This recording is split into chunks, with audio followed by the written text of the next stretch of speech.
Muhammad Yunus needs no introduction. An old friend, he visited me in Timor-Leste twice. First time before he won the Nobel Peace Prize. He is the creator of the Grameen Bank, microcredit, professor of economics.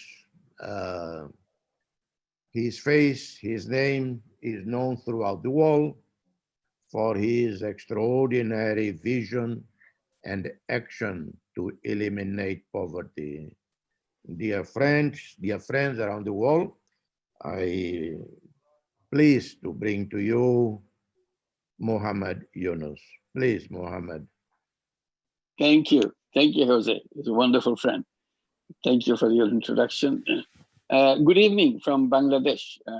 I'm here in Bangladesh, just like Jose was in his country. This is a very important occasion. This reminds me my days that I had spent with Madiba, particularly remembering his 91st birthday. I was the speaker, birthday speaker for him in Johannesburg, in his presence. This is 2009. And today is the 102nd birthday. He's not present with us. But his legacy is something inspires us all around. But today it becomes more important than ever in the context of the Corona catastrophe. Particularly one aspect which comes again and again, the leadership, the moral leadership he's provided to his nation and also to the whole world. And he's one of the leaders who led the people, not people. He was not riding on the popularity of the people enjoyed by him, but he took very unpopular decision, very bold decision, to make, knowing fully that this is unpleasant decision. This is not going to be supported by vast majority of the people behind him. But he took it because he thought it was the right decision to take. And this is outrageously bold decision. Today we need that leadership to take outrageous bold decision. That's the time that we have right now, that we have to make sure that we have discovered our leadership in us. In the context of, again, Corona crisis, Corona catastrophe, lots of things have happened. But I see this is a great opportunity also. Corona has created a great opportunity to do things differently. Corona crisis has put us in the crossroad. Now, we never had an alternative option or alternative road to follow. Today, Corona crisis has provided us that option, bringing us to the crossroad.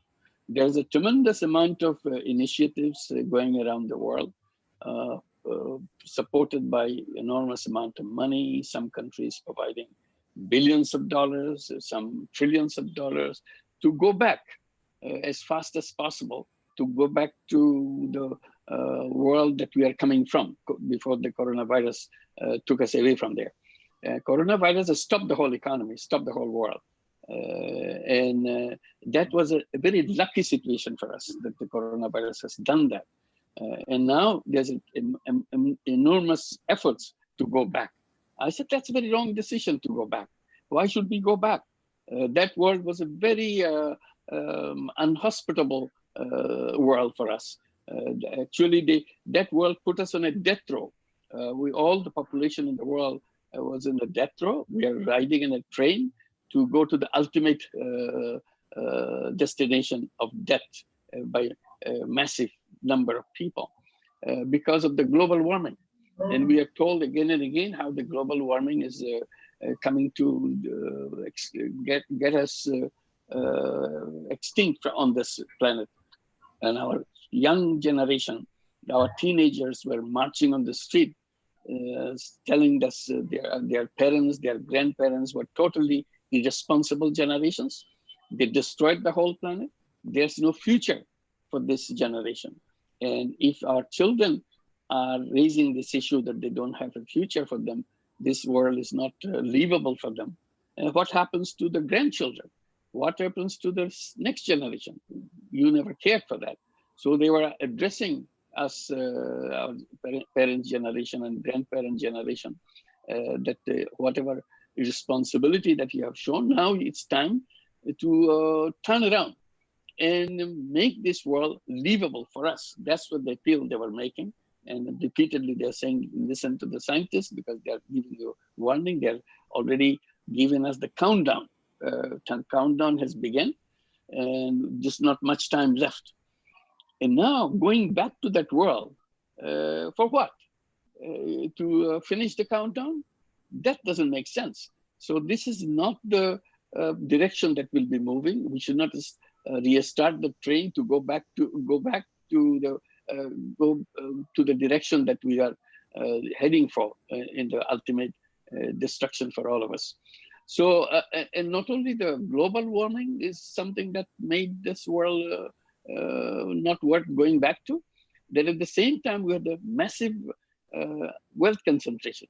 All the wealth of the world is amassing in a few hands, only a small number of people enjoying the 99% of the wealth of the entire world. And the remaining 99% of the population to have satisfied with 1% of the wealth for the whole world. So that's not a kind of a world that is sustainable. It's not a world that people can live with peace and harmony, because that world is going to be carried by anger and dissatisfaction, and it will explode by itself. And it's a ticking time bomb.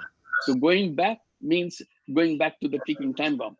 Again, destruction waiting for us.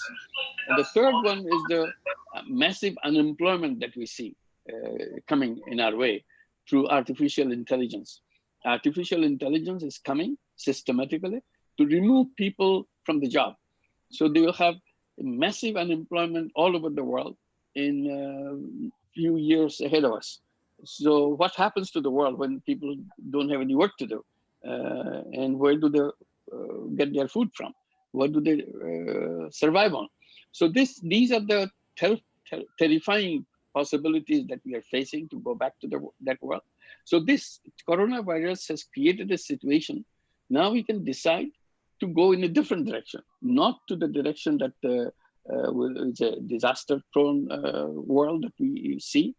We go to the world completely different. We can create a new world. We can go in a new direction because we know exactly what caused those global warming. It's not something unknown. Scientists have shown piece by piece where these sources of this global warming. So we create a world where these sources will not be carried with us into that new world. We stop them. We have a check post along the way so that we check them. Who can go in, who cannot, what can go in, what cannot go in. So we'll make sure instead of fossil fuel, we get the green energy and so on. Instead of plastic, we have a better packaging materials than destroying the whole planet and so on. There's so many things that we can identify. And we see what caused those wealth concentration.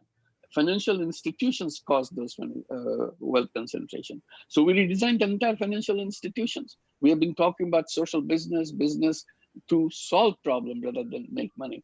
This world is now run by profit maximization. So you single-mindedly pursue that path of profit maximization. You don't see what harm you're doing to the people, what harm you're doing to the planet.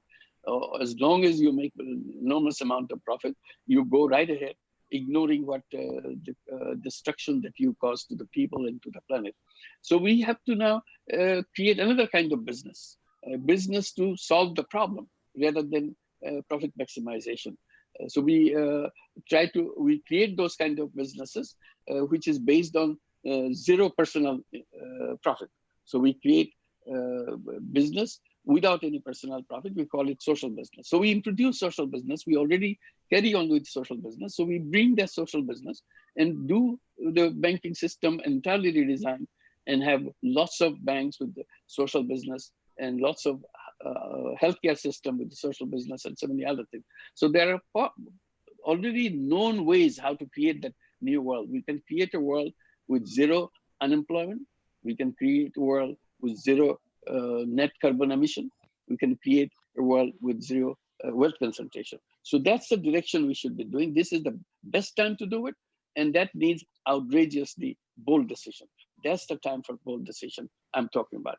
The second point I want to make while we are talking about the corona crisis, I'm just issued an appeal supported by Jose and Kailash, who are here today, and many others around the world, to make corona vaccine as a global common good. Because today, as we see things are happening, big companies are coming up with the corona vaccine. Vaccine is the ultimate, because within less than 100 days, coronavirus has conquered the whole world. It invaded it. In less than 100 days, it conquered the whole world. So the whole world is at the command of the coronavirus. How do we get back? How do we retake? How do we reclaim this planet from the coronavirus? Only way to do this is vaccine.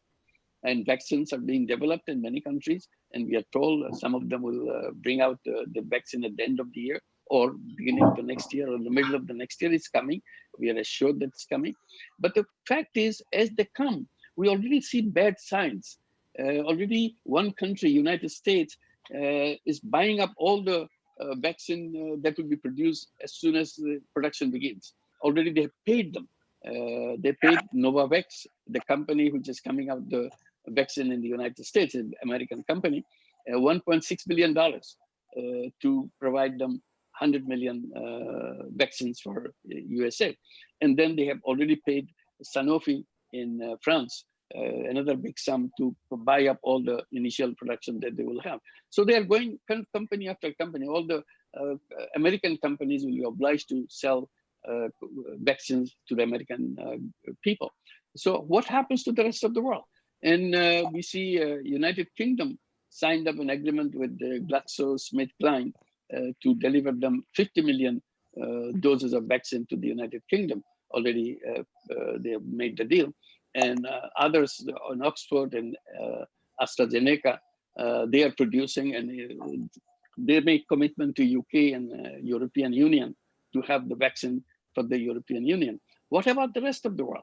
As long as vaccines are owned by companies, owned by commercial companies, there is no chance that the vast majority of the people will get to it. So only way we can assure it, if we make this as already declare it beforehand, that it will be a common good. It will be a global common good, so that nobody should own that. Nobody will be owning the vaccine. This is nothing new. It had already happened. Polio vaccine was never owned by anybody. The person who developed it, he announced that it is a people's vaccine. And ever since, it remained an open source product. So anybody can produce it. Similarly, we can produce it, the corona vaccine. And once the ownership is gone, then every country who have the capacity, facility, can produce their own vaccine, so that nobody has to wait for after the rich countries are taken care of, then gradually, in months or years later, it will come to the poorer countries in Asia, Africa, Latin America, and so on and so forth. We don't have to wait. Everybody can produce it. So that should be made very, very clear right now. It again needs a very bold decision. So this is the time for taking this bold decision, so that we can save the humanity right here and save the planet for the and save us from the corona catastrophe that we are suffering from, and make sure we don't miss this chance. We don't miss this chance to create a new world for us. This opportunity will never happen again. It came without our designing for it, without for expecting it, but it's here in our hand. We should not miss a single moment in trying to change the direction of our world to go to a new world that we are dreaming about. This is the this is the best opportunity that we got. Let's not miss it, and let's not make corona vaccine keep it away from the vast majority of people. We should announce it immediately as a global common good so that everybody can have it. Poor, rich, doesn't matter. People who cannot afford it, they will get it free, so that nobody should be deprived from getting vaccine. At the same time, not only it should be available, it should be available at the same time. When they are having it in USA and Europe, this will also be available in Asia, Africa, Latin America, everywhere else. The timing is very important. Availability is important, but the timing of availability is extremely important, so that everybody can get it. So that's what I think the leadership part I'm emphasizing, reminding what Madiba has given us, that leadership. Let's have that leadership now. Thank you very much.